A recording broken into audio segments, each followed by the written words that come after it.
Hi guys! I-try ko tong Kid Apo, sukang Kid Apo. Pinadala sa akin galing Davao. Kay Lods Ace. Salamat.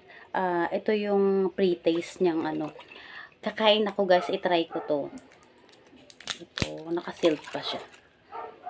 Ito guys, Kid Apo.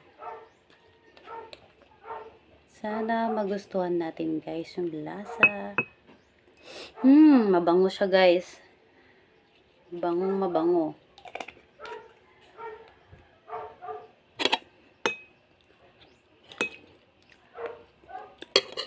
Wow, ang yummy. Tapos, i-partner ko siya sa isda.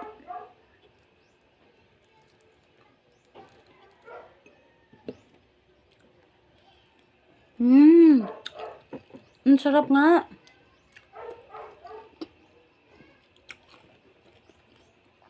Kain ako ng kanin guys, magkamay na ako kasi masarap. Ang sarap guys. Sobra.